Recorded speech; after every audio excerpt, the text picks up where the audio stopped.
வணக்கம். சம்மணம், சப்பனங்கால், சப்பனங்கட்டு அப்படின்னு சொல்லிட்டு நிறைய பெயர்களில் நம்ம சம்மணம் போட்டு உட்கார்றத சொல்கிறாங்க. முழங்கால்களை மடக்கி தரையில் அமரும் முறைக்கு தான் இத்தனை பெயர்கள். சம்மணம் இடுவதை சுகாசனம் அப்படின்னு கூட சொல்லுவாங்க. நோய்கள் வராமல் தடுக்கும் ஆற்றல் கொண்டதும் உடம்புக்கு வலிமை அளிக்கக்கூடியதுமான சம்மணம் இடும் வழக்கத்தின் அருமை பெருமைகளை நம்ம தெரிஞ்சுக்க வேண்டியது ரொம்பவும் அவசியம். அதனால் நம்மளுக்கு நடைமுறை வாழ்க்கையில் என்னென்ன ப்ராப்ளம் வருது, சமணங்கால் போட்டு அமர்றதுனால என்னென்ன நன்மைகள் அப்படிங்கிறத தான் நம்ம விரிவாக தெரிஞ்சுக்க போகிறோம். இன்றைக்கு நுகர்வு கலாச்சாரத்தில் வீடு முழுக்க பொருட்கள் நிறைஞ்சு கிடக்கு. அவை அனைத்தும் தரையிலிருந்து கொஞ்சம் உயரத்தில் வைக்கப்பட்டிருந்தாலும் கூட அவற்றை தவழ்ந்தோ படுத்தோ உட்கார்ந்தோ எடுக்கிறத வழக்கமாக வச்சுருக்கோம்.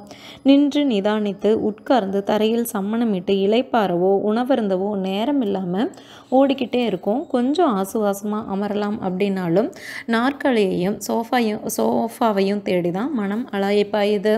டைனிங் டேபிள்களும் குஷன் மெத்தைகளும் ராஜாராணி கட்டில்களும் நம்மை தரையிலிருந்து பிரித்து ரொம்பவும் வசதியாக நம்ம மிதக்க செஞ்சிருச்சு. வசதி வாய்ப்பு கூடி போனதுனால நாம் இப்படியே வாழ்நாளை கழிக்கிறோம். கூடவே நோய்களையும் சேர்த்து சுமக்க வேண்டிய கட்டாயத்தில் இருக்கிறோம். குனிஞ்சு நிமிர்ந்து இடுப்பு பகுதிக்கு பயிற்சி கொடுக்க அவகாசம் இல்லாததுனால இடுப்பை சுற்றி சதை தொகுப்புகள் திரண்டு உருண்டு நிற்குது. சம்மணம் போட்டு வேலைகளை செய்த போதும் உட்கார்ந்து சாப்பிட்ட போதும் நம் உடம்புல இயல்பாக இருந்த நெகிழ்வுத்தன்மையை இப்போ நம்ம தொலைச்சிட்டு நிற்கிறோம். உணவகங்கள், திருமண நிகழ்வுகள், பொது இடங்கள்னு எங்கே போனாலும் அங்கே இருக்கிற மேஜை நாகரிகத்திற்கேற்ப நாமும் பழகிட்டோம். விளைவு அதே பழக்கம் வீடுகள்லேயும் தொடர்கதையாயிடுச்சு. இது கடந்த 20 ஆண்டுகளில் நடைபெற்ற மிகப்பெரிய பரிணாம வளர்ச்சின்னு சொல்லலாம். வெளியிடங்களுக்கு போகும்போது சம்மணம் போட முடியலைனாலும் வீட்டிலாவது சம்மணமிடும் பழக்கத்தை மறுபடியும் கொண்டு வர வேண்டியது காலத்தின் கட்டாயம். இன்றைக்கு சம்மணமிட்டு உணவருந்தி விட்டு எழுந்திருக்கிறது ஏதோ ஒரு மிகப்பெரிய சாதனை மாதிரி பார்க்கப்படுது. தோப்புக்கரணம் போடுறத போல சம்மணமிடுவதையும் இன்றைய இளையோர் ஒரு தண்டனையாகவே பார்க்குறாங்க. அதை அவர்களது எண்ணத்திலிருந்து நம்ம கண்டிப்பாக மாற்றணும். நாம் சம்மணம் போட்டு சாப்பிட்றதுனால நமக்கு ஏற்படுற பலன்கள் எண்ணற்றவை அப்படிங்கிறத நம்ம அடுத்த தலைமுறைக்கு சொல்லிக் கொடுக்க வேண்டிய கட்டாயத்தில் இருக்கும். நாம் உண்ணும் உணவு முழுமையாக செரிமானமாக சம்மணமிட்டு உணவருந்தும் முறையே சிறந்தது. கீழே அமர்ந்து நமக்கு முன்னே இருக்கும் உணவை குனிந்து நிமிர்ந்து எடுத்து சாப்பிடும்போது வயிற்று தசைகளுக்கும் உள்ளுறுப்புகளுக்கும் நல்ல பயிற்சி கிடைக்கும். செரிமான சுரப்பிகளும் தூண்டப்படும். சம்மணமிட்டு உணவருந்துறதுனால பசி அடங்கிருச்சு அப்படிங்கிற உணர்வை மூளைக்கு கடத்தும் நரம்பின் செயல்பாடு சிறப்பாக இருக்கும். அதுவே நாற்காலியில் அமர்ந்து சாப்பிட்டோம் அப்படின்னா அந்த உணர்வு மூளைக்கு உடனடியாக கடத்தப்படாமல் கூடுதல் நேரத்தை எடுத்துக்கும். இதனால் அதிக உணவு சாப்பிட நேரிடும். தேவைப்படும் கலோரிகளை விட அதிக கலோரிகள் உடம்புல சேர்ந்து உடல் பருமனுக்கு வழிவகுக்கும். அதனால் உடல் எடையை கட்டுக்குள்ளே வைக்க ஆசைப்படுறவங்க சம்மணமிட்டு உணவருந்தும் பழக்கத்தை முதல்ல பின்பற்றணும். சம்மணமிட்டதும் பசி உணர்வு அதிகரிக்கிறது நமது இயல்பிலேயே இருந்த ஒன்று. ஆனால் சம்மணமிடுற வழக்கத்தை கைவிட்டதுனால பசி உணர்வு ஏற்படுறதுலையும் பல்வேறு சிக்கல்கள் ஏற்பட்டு பசியை உண்டாக்கும் சிந்தட்டிக் மருந்துகளை தேடிட்டு இருக்கோம். கால்களை மடக்கி தொடை பகுதியில் வச்சுக்கிற ஆசன வகையான பத்மாசனத்தில் கிடைக்கும் பலன்களில் பாதி சம்மணம் அப்படிங்கிற சுகாசனத்தின் மூலம் கிடைக்கும். மேலும் உடல் உறுதி பெறுவதோடு மூட்டு சார்ந்த நோய்கள் ஏற்படாதுன்னு சொல்லுது மருத்துவ நூல். பத்மாசனத்தில் அமர்ந்து ஆசன வகைகளை செய்ய முடியாதவங்க சம்மணம் இட்டபடி ஆசனங்களை செய்யலாம் அப்படின்னு வலியுறுத்துது ஆசனம் சார்ந்த குறிப்புகள். சம்மணம் விடுறதுனால இடுப்பை சுற்றியுள்ள தசைகளுக்கு நல்ல வலிமை கிடைப்பதுடன் இடுப்பு இணைப்புகளில் நெகிழ்வுத்தன்மை ஏற்படும். நாற்காலிகளில் கூனி குறுகி அமர்வதை போல இல்லாமல் தரையில் சம்மணம் இட்டு நிமிர்ந்து அமரும்போது உடம்புக்கு நிலையான தன்மை உண்டாகும். களைப்பு நீங்கி சுறுசுறுப்புடன் உடல் இயங்க சம்மணம் வழிவகுக்கும். உடலின் மேல் பகுதிக்கு இரத்தம் அதிகமாக பாயும். குருதியின் சுற்றோட்டத்தை அதிகரித்து பல்வேறு நோய்கள் ஏற்படாமல் பாதுகாக்கும். மனதை அமைதிப்படுத்தவும் ஒருநிலைப்படுத்தவும் சம்மணமிடும் முறை மிகவும் உதவும். தினமும் சம்மணமிடுறவங்களுக்கு வாழ்நாள் அதிகரிப்பதான் ஆய்வில் தெரிவிச்சிருக்காங்க.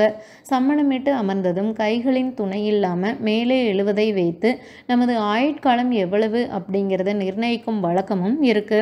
அதாவது குறிப்பிட்ட நேரம் சம்மணமிட்ட பிறகு எத்தகைய கொஞ்சம் சோர்வும் இல்லாமல் கையை ஊனாமல் நம்ம மறுபடியும் டக்குன்னு எழுந்து நிற்கிறோம் அப்படின்னு சொன்னால் நமக்கு ஆயுள் கெட்டி. சிறுவயது முதல் சமணமிடும் முறையை பின்பற்றவங்களுக்கு வயதான காலத்தில் உண்டாகும் சமநிலையின்மை சார்ந்த பிரச்சனைகள் ஏற்படும் வாய்ப்பு ரொம்பவுமே குறைவு. ஒரு நாளில் எத்தனை மணி நேரம் நமது உடல் தரையுடன் தொடர்பு கொள்கிறது அப்படிங்கிறத யோசித்து பார்த்தோன்னா சில நிமிடங்கள் கூட தங்கள் உடலை தரையுடன் தொடர்பு படுத்தாத பலர் இன்றைய அதிவேக உலகில் அதிகமாக இருக்கிறோம். சிந்திச்சு பார்த்தா கடந்த 20 ஆண்டுகளாகத்தான் சம்மணமிடும் வழக்கம் வெகுவாக குறைஞ்சிருச்சு. அதற்கு முன்னர் பன்னெடுங்காலமாக நமது மரபணுக்களில் உறுதியாக பதிந்த பழக்கத்தை நாம் தவறவிடுவது எந்த வகையிலையும் நியாயம் கிடையாது.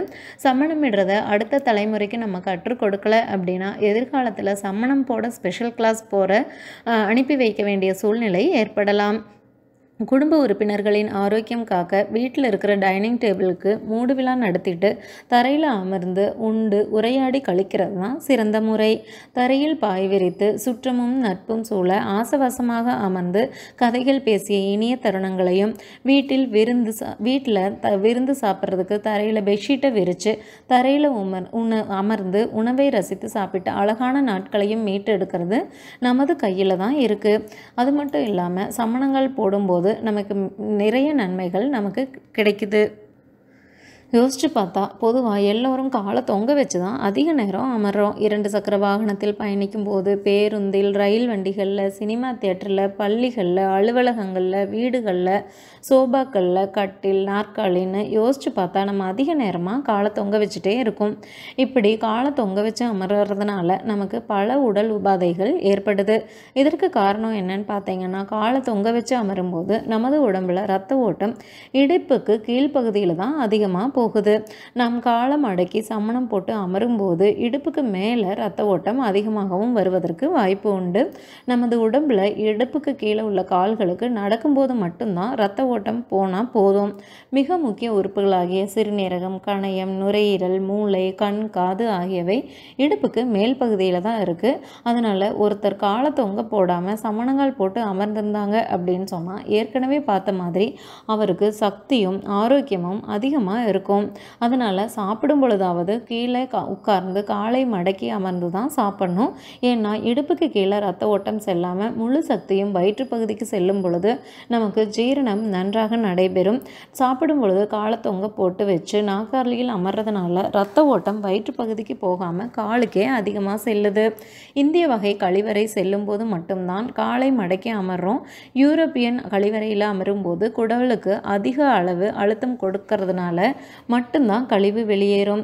அதனால தான் இப்போது சின்ன குழந்தைகள் கூட யூரோப்பியன் வகையை பயன்படுத்துறதுனால அவங்களால தரையில் சமணங்கால் போட்டு அமர்றதுக்கு முடியாமல் தவிக்கிறாங்க.